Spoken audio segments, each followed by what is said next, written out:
Bhagavan, you have constantly asked us to look inside and accept our inner integrity.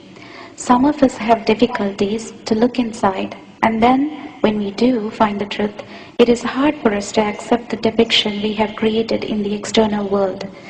We suffer with the differences between the internal world and the external world. Bhagavan, how do we overcome this suffering? If you look inside yourself and discover who you are and accept yourself as you are and love yourself, you will completely have no difficulty with the external world, because it is the inner world which is creating the external world. Now, in case you have difficulty with the external world, in spite of your having seen the inner world, it means you have not really seen the inner world. Because the inner world is the one is actually creating the external problem. Like, for example, a couple could be heading for divorce. Now, if one of them were to really see what is happening inside, accept it and love it, you will find instantly things are changing in the external world.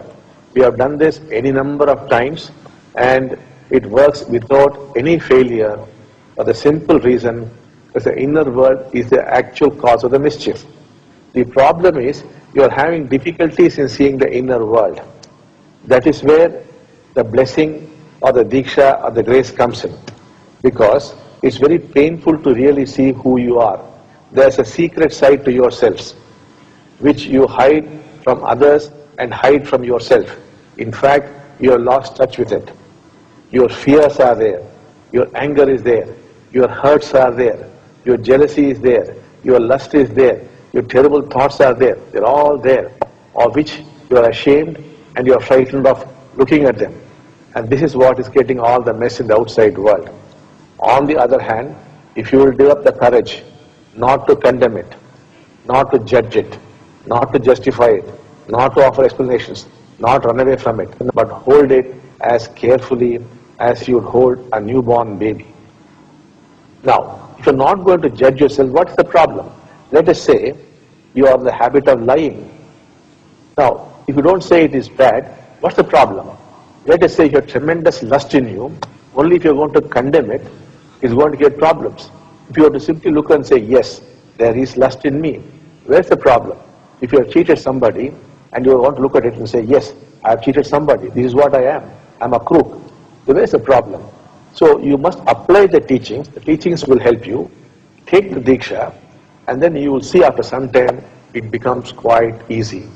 But to start with this first, then move to the inner world. As you move to the inner world, initially it will be difficult. It may at best be difficult for 21 days. Do it continuously for 21 days without a break. Every day you can do it for 49 minutes in multiples of 7, 14, 21, 28. So whatever you like, keep doing it that way. You will strangely find the brain has learnt it in 21 days. But this learning is basically unlearning. To unlearn, the brain needs 21 days. And so the 22nd day onwards you'll find it is becoming quite easy. Then you will discover tremendous things about yourself. That's why I often tell, if you go inside, what you will discover is that you are a rubbish pit and a septic tank. All that is hidden under the carpet there, all that would come out, you would confront it, accept it, and strangely, you would love it. The beauty is, whatever the content is not important. Can you look at it, see it, accept it, love it, that's all. Then something very strange happens. A strange peace fills you, there is no inner conflict. Not only you accept yourself, you accept the other. Not only you love yourself, you love the other. And people around you, you'll notice their behavior is changing towards you.